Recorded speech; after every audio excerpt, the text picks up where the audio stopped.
Sir, step away from the vehicle. Hands where I can see him. What's going on? I'm just leaving my appointment. We have reason to believe you're in this country illegally. You're coming with us. Illegally? I served 2 tours in Afghanistan. We'll verify that at the facility. Turn around, hands behind your back. ICE Agent Blake Thornton thought he was executing a routine immigration enforcement action. Anonymous tip. Suspicious individual, hospital parking lot. In his mind, the dark-skinned man walking across the Veterans Affairs Medical Center parking lot fit a profile he'd learned to trust over 8 years of aggressive enforcement. He had conducted dozens of these operations, never questioned, never challenged. But when he approached the black man in the parking lot and placed him in handcuffs without verifying his citizenship, he made a catastrophic error. The man he arrested was Sergeant First Class Darnell Blackwell, retired, a 38-year-old Army veteran who had served 16 years in the United States military, completed 2 combat deployments to Afghanistan, earned a Bronze Star and a Purple Heart, and was leaving a routine appointment at the VA hospital where he received treatment for service-connected injuries. A 4th-generation American citizen whose great-grandfather had served in World War II. And what Thornton didn't know was that the entire arrest was captured on 3 separate body cameras worn by his team, the VA hospital's extensive security system, and 4 civilian phones. Every illegal step documented in footage that would eventually cost the federal government $12.4 million. Before we continue, where are you watching from? If this is your first time here, please hit that subscribe button.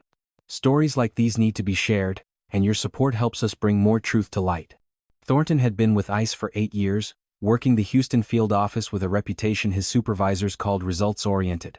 But beneath that reputation lay 6 formal complaints from citizens alleging racial profiling and unlawful detention. Each complaint had been reviewed by the Office of Professional Responsibility and dismissed as procedural misunderstandings. Thornton had learned that as long as he cited anonymous tips and claimed reasonable suspicion, his department would protect him. His arrest numbers were high. His supervisors praised his instincts. In reality, those instincts were bias dressed in a badge. Assumptions about who looked American and who didn't, enforced with federal authority. The tip had come in that morning at 9:47 a.m. Anonymous caller claiming there were illegal immigrants using fraudulent documents at the Houston VA Medical Center. No names, no descriptions, no specific evidence, just vague accusations that should have been investigated and verified before any enforcement action.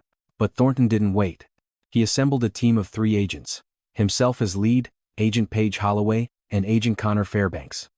All 3 activated their body cameras as they positioned themselves in the parking lot at 10:15 a.m. The late morning sun blazed overhead, Texas heat already pushing 94 degrees, the harsh light creating perfect conditions for high-definition video recording. Darnell Blackwell had spent 16 years serving his country. He'd enlisted at 18, completed basic training at Fort Benning, and deployed twice to Afghanistan with the 101st Airborne Division. He'd earned the rank of Sergeant First Class, received a Bronze Star for valor during a firefight in Kandahar Province, and a Purple Heart after an IED explosion left him with shrapnel wounds and traumatic brain injury.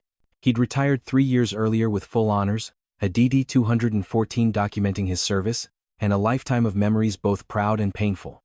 Now he worked as a Veterans Outreach Coordinator at a nonprofit, helping other soldiers transition to civilian life. He visited the VA hospital monthly for follow-up care on his service-connected injuries. That Tuesday morning, he'd arrived at 9:30 a.m. for a routine neurology appointment. The doctors monitored his TBI symptoms, adjusted his medication, and scheduled his next visit.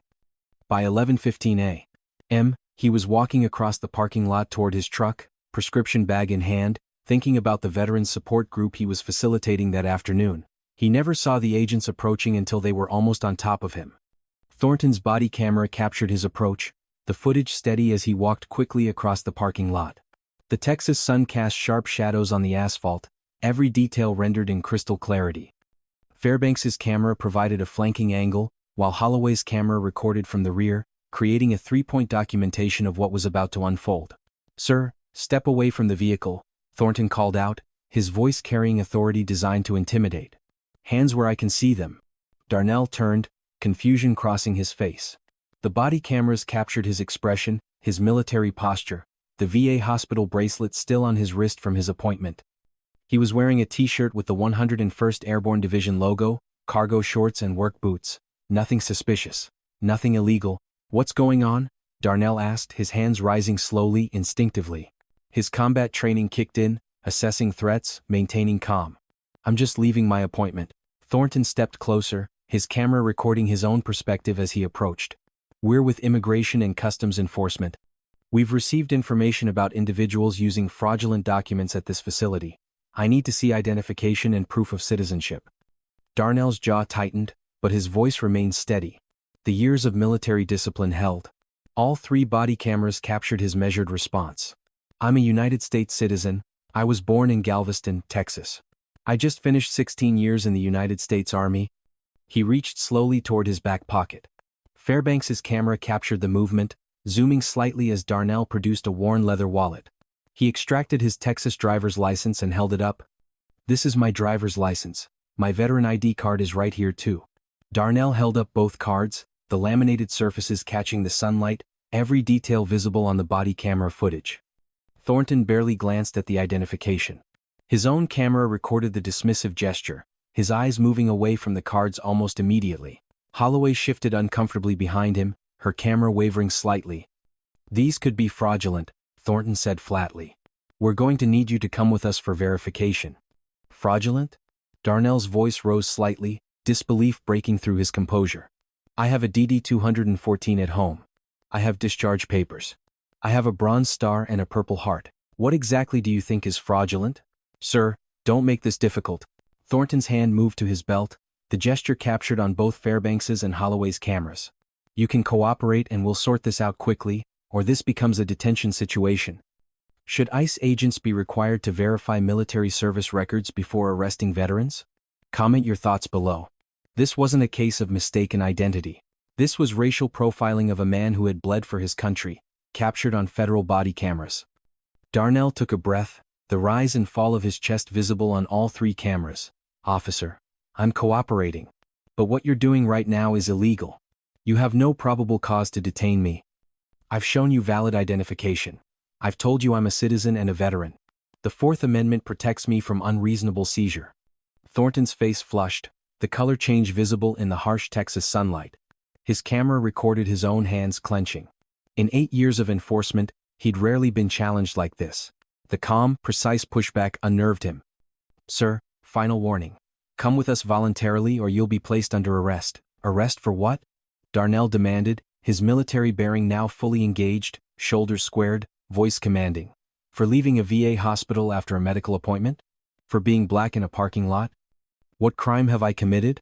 The standoff stretched for several seconds, captured on all 3 body cameras. Other veterans leaving the hospital had stopped to watch. Several pulled out phones and began recording.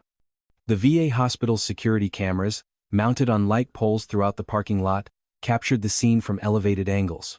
Fairbanks stepped closer to Thornton, his voice low but still picked up by the microphones. "Blake, he's got valid ID. He says he's a vet. Maybe we should verify before." "I know what I'm doing," Thornton cut him off. His camera recorded his hand pulling out handcuffs. "Turn around. Hands behind your back." Darnell didn't move. "This is wrong and you know it. I served this country for 16 years. I have 2 combat deployments. I have medals recognizing my sacrifice. And you're arresting me because of how I look." Thornton grabbed Darnell's arm, spinning him around with more force than necessary. Fairbanks's camera captured Darnell stumbling slightly, his bad leg, the one damaged by the IED, buckling momentarily. The prescription bag fell from his hand, scattering pill bottles across the asphalt. The handcuffs clicked around Darnell's wrists. All 3 body cameras recorded the metallic sound, the audio crisp and clear. "Those are too tight," Darnell said, his voice strained. Fairbanks's camera captured the cuffs digging into his wrists, already leaving red marks visible in the bright sunlight. "They're fine," Thornton replied dismissively. The walk to the ICE vehicle felt like a death march. Darnell had survived ambushes in Afghanistan, had pulled wounded soldiers to safety under enemy fire, had faced death and come home. But nothing had prepared him for being arrested in the country he'd sworn to protect, outside the hospital that treated his combat injuries. Fairbanks's camera recorded other veterans watching, some shouting protests, several openly filming. Holloway's camera captured an older man in a Vietnam veteran cap, tears streaming down his face, unable to believe what he was witnessing.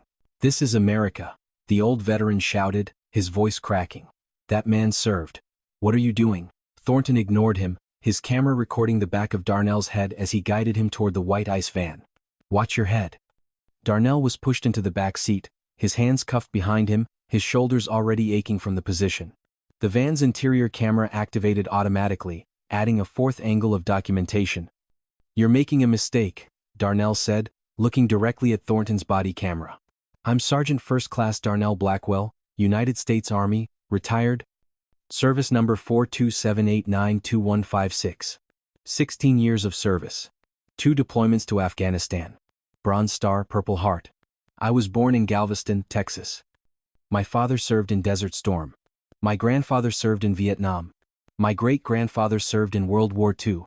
4 generations of American soldiers, and you just arrested me for walking out of a VA hospital." The statement was captured in perfect clarity on Thornton's body camera. Every word preserved in high-definition audio. It would become the opening exhibit in the federal lawsuit that would dismantle Thornton's career. The drive to the detention facility took 35 minutes.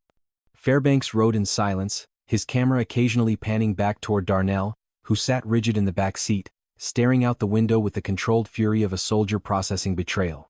At the facility, they processed Darnell for suspected immigration violation and identity fraud. Thornton's camera recorded the intake officer's growing skepticism as he heard the details. "He says he's Army?" the intake officer asked, his eyebrows rising. 16 years? You verify that?" "We'll verify it here," Thornton replied defensively. His camera recorded his own hands filling out paperwork, avoiding eye contact. The intake officer turned to his computer, typing rapidly. "What's your service number?" Darnell recited it from memory, the numbers ingrained after 16 years of service. The officer typed, waited, and his face changed. Fairbanks's camera captured the shift in expression, the way his eyes widened, then narrowed with anger.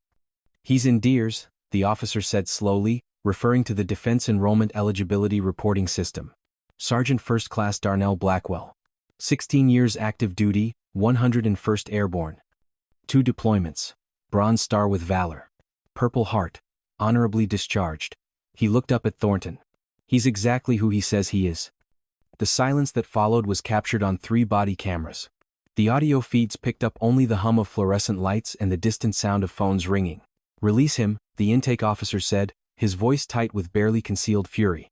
"Now." Darnell was released 4 hours after his arrest. His wrists were bruised, his shoulders ached, and his medication scattered across the VA parking lot was gone. But his dignity remained intact, preserved alongside the body camera footage that documented every moment of his illegal detention. His wife, Simone, a middle school teacher, had been frantic for hours. His attorney brother, Terrell Winscott, had already made calls. By the time Darnell walked out of the detention facility, the wheels of justice were already turning. The lawsuit was filed 6 weeks later. Darnell Blackwell versus United States Department of Homeland Security, Blake Thornton, Paige Holloway, and Connor Fairbanks. The charges were comprehensive. False arrest, illegal detention, violation of Fourth Amendment rights, racial profiling, intentional infliction of emotional distress, and deprivation of rights under color of law. The evidence was devastating. 3 body cameras capturing the arrest from multiple angles, the VA hospital security system providing elevated footage of the entire encounter. 4 civilian phone recordings from veterans who witnessed the incident, and the intake facility's footage showing the moment officers discovered they'd arrested a decorated combat veteran. The government offered $300,000 to settle. Darnell's attorneys refused. They came back with $800,000. Refused. $1.5 million. Refused. "This isn't about money," Darnell told his legal team during a strategy session. "This is about making sure no other veteran, no other American, gets treated like a criminal for walking while black." The trial began 19 months after the arrest. The courtroom was packed every day. Veterans organizations filled entire rows. Civil rights advocates stood in lines before dawn for seats. Media from across the country documented every moment. The body camera footage was played on the trial's second day. 3 screens showed the 3 perspectives simultaneously, the Texas sun providing perfect lighting for every frame. The jury watched in absolute silence. They watched Thornton dismiss Darnell's military ID without examination. They watched Fairbanks's discomfort and failure to intervene. They watched Holloway say nothing while a veteran was handcuffed. They watched Darnell's controlled dignity, his citation of constitutional rights, his declaration of service. They watched an American hero treated like a criminal. Darnell testified for 6 hours over 2 days. He described his enlistment at 18, his pride in wearing the uniform. He walked the jury through his first deployment, the firefights, the friends lost, the day he earned his Bronze Star pulling 3 wounded soldiers to safety under enemy fire. He described the IED explosion, the shrapnel, the months of recovery, the Purple Heart ceremony where a general pinned a medal on his hospital gown, and then he described that Tuesday morning. The routine appointment. The parking lot, the agents who saw his skin color and decided he didn't belong in his own country. I gave 16 years to America, Darnell told the jury, his voice steady but his eyes wet. I have scars on my body from serving this country. I watched friends die for this country. And when I walked out of a VA hospital, where I was being treated for wounds I received defending this nation, I was arrested because an ICE agent looked at me and saw an illegal immigrant instead of an American soldier. That's not the country I fought for. Thornton's testimony was a disaster. Under cross-examination, he couldn't articulate any legitimate basis for the arrest. What made you approach Sergeant Blackwell specifically? He matched a profile. What profile? The anonymous tip didn't include descriptions.